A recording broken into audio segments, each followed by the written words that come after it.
And the basis of what I'm about to say is guided by the fact that we have been working very closely, though informally, with the National Treasury, even prior to my appointment or election as the chairman of budget.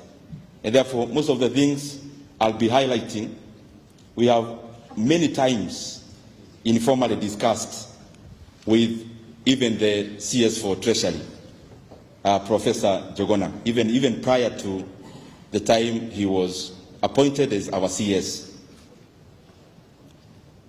As we make the budget of 2023-2024, we are making it at a very dire background. And I'm saying this because most of us participants here are private to some of the issues I'm highlighting, because they'll be forming a basis of our thinking framework going forward. Because as we talk now, for the last 1-2 years, the global economy has been battered. Most of the parameters are in red and south. Even parameters like interest rates globally, even measuring with the biggest economy in the world, they have had to raise interest rates, base lending rate, the Fed lending rate by 75 basis points for 4 consecutive times. They have raised the interest rate 6 times this year alone. Of course, we have inflation here in Kenya, but it's also a global menace across many economies. We have seen others escalating to very high heights, like we saw in countries like Sri Lanka and the others. And therefore, the global economy as it stands now is not in a very good position. And of course, this has been entrenched by the effects of the pandemic in regards to the value chains and other related issues. Coming back home, as we make the budget of year 2023-2024, we all live in Kenya. I suppose there is no one who came this morning from another planet. And we know the situation in our country currently. Inflation, as we saw in the month of October, at around 9.6%. I don't need even to buttress the issue of the high cost of living, exemplified by the high prices of basic commodities. Currently, we have a very dire situation in regards to the drought in our country, where 10% of Kenyans are in acute need of food. And therefore, as we deliberate and as we move forward, it is important for us to know the situation at which we are in. And some of the short-term solutions we'll be seeking between short and medium term in regards to what I have highlighted, because we must start with a country that is feeding itself. That is more than immediate. I suppose we'll be looking at incentivizing the sectors that will help us feed our population. And I mean agriculture, we are already doing it in terms of incentivizing our inputs in agriculture, specifically fertilizer, certified seed, pesticides, and other inputs, because this will be a component of what we have come here to do this morning going forward. And Professor, I'm sure we have had this discussion for many times. When we talk about high prices of basic commodities, whether it is a monetary or a physical issue or a problem. And I am very persuaded that the high cost of living that we have in our country, we may attempt to solve them using monetary tools, but I don't think the basis of the problem is monetary in nature. I think it's physical. And the more the reason we'll be addressing this matter from the basis of it, that is agriculture, because globally speaking, whatever monetary tool, even of mopping out money from the economy, that we try to inject to curtail inflation, I think that has to go in tandem with more weight put into physical side, because I think the disruption of the supply chain is the basis of the problem that we have currently across the world, not just in Kenya. And of course that has been, we have put fuel into fire through the disruptions that are there in even Europe, countries that account for a lot in terms of food supplies of the world. And this reminds us that even as we make the budget, we have to think about our internal supply chains in regards to food, because I don't think we can continue over-relying on imports in regards to feeding our population. Of course, even in regards to the physical side of agriculture also, because that is the immediate problem that we have, we'll be looking at moving away from rain-fed agriculture to irrigation and mechanization, so that we can rely more on our brain more than nature. And even as we think about broadly making the budget of our country, because I'm just highlighting the broad framework that I want to persuade all of us that we move forward entrenched in it, we must recalibrate the way we make our budget. In my thinking, I've had time to peruse where we are as a country, and possibly the interventions we may need to have. We may need to recalibrate our budget-making process, in my opinion, so that we also give weight to the investment side of our economy. Many times we only spend money and appropriate money on areas that are only good for expenditure, but I think it augurs well for all of us, and especially our economy, that we put in enough resources in sectors that are investments in nature. We have a sleeping giant in Kenya in mining. I am sure mining can, if we give it enough resources, can be able to take a great proportion in filling our national basket in regards to money. Agriculture, I've talked about it, tourism, any sector that when you put $1, you invest in terms of the country and the economy. I am sure we'll be looking at those sectors so that we spur those areas that are investment in nature.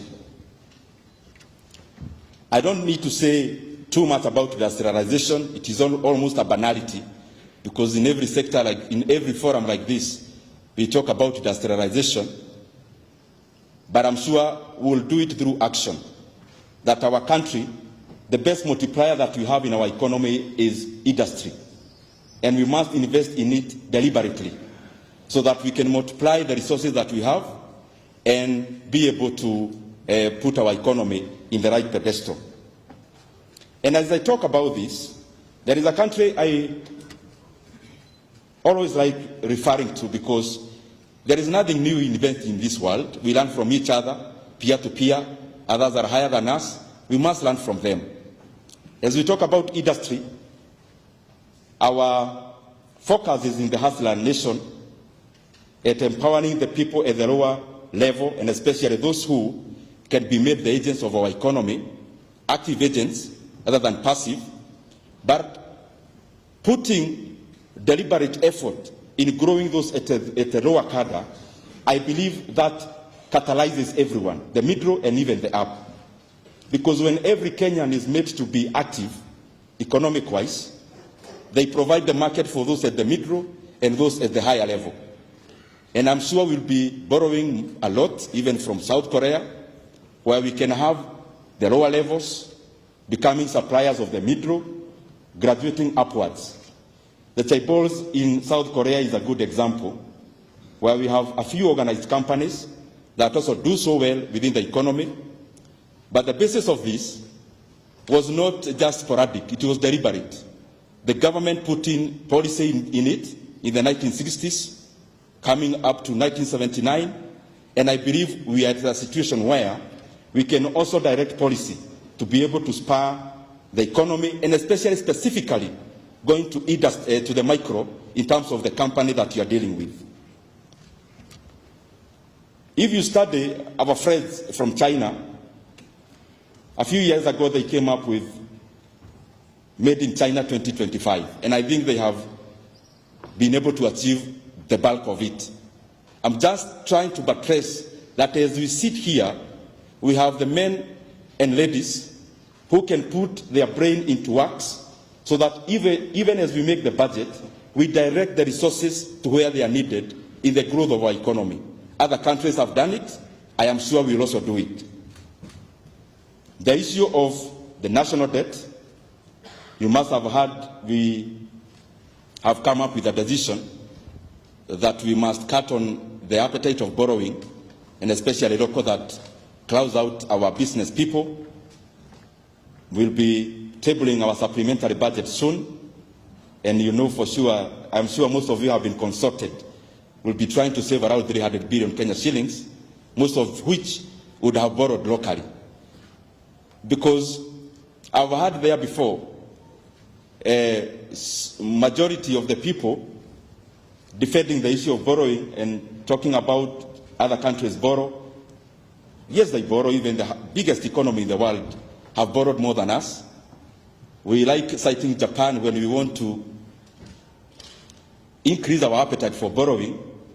But even as we talk about that, because it is a component, we must look at the issues around borrowing, majorly around cost. We cannot compare the cost of our borrowing and the cost of the other countries' borrowing, and especially the ones that we cite. Many times we forget to talk and express our mind in regards to the fact that most of these countries we cite to have borrowed so much also led to others. The country that is highest indebted at around to 50% debt to GDP ratio is also the highest led to the US, for example. I don't think we have that luxury as a country. I don't think we led to many, and therefore we have to look at it critically. I don't want to talk much because CS will be going for his first cabinet meeting, but I want to say that the broad vision that we have as the leadership, of course, is growth and equity. And when you talk about growth, from where I sit, it is more the component of income more than wealth. And therefore, our prerogative is to put money, yes, in wealth creation, but more importantly, in areas that will bring forth incomes to the people, because the aggregated income of the micro is what we report as the macro income. Going forward, and we have discussed this matter, and I want to bring it forth before this gathering, we are going to change a little bit on how we make budgets. We are going to change a few things. We have been a bit lazy, in my opinion, where we only do incremental budgeting. We look at last year's budget, then we increase we put in a percentage.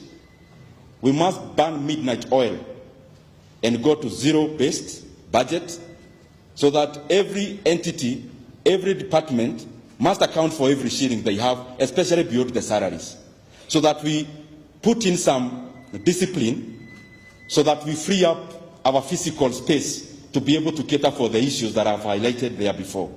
And I am inviting all of us, those who will be tasked. My committee is very ready.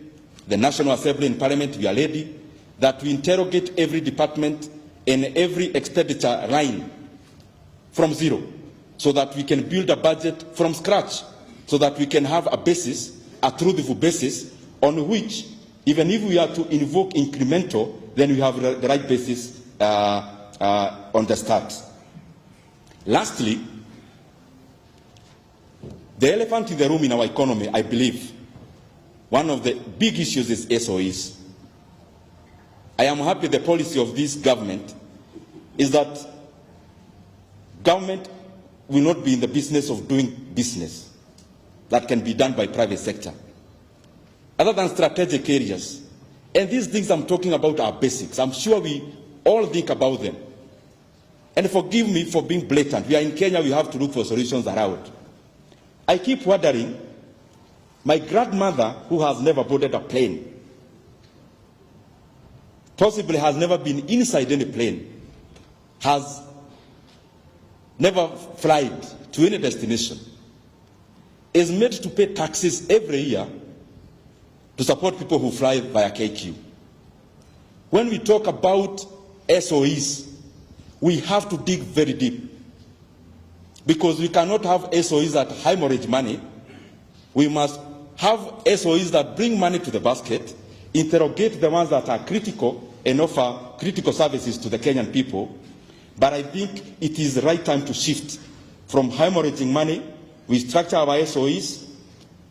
We curtail their borrowing, because most of it is GOK guaranteed and actually dollar denominated, which if there is a disruption in Forex, we end up losing too much. We must interrogate that matter, because it is an issue that also has a segment in our budget making process. Budget Committee, PAS, Mr. Gazesha, Development Partners present, all protocol observed. Good morning. Still finalizing the MTP form, and we hope to launch it by the end of March next year, 2020 project. So we shall have an introduction. We shall look at, remember, MTPs are actually meant to address the challenges, the pillars of the government development priorities. Then we shall look at the 2020, 2023, 2024, 2025.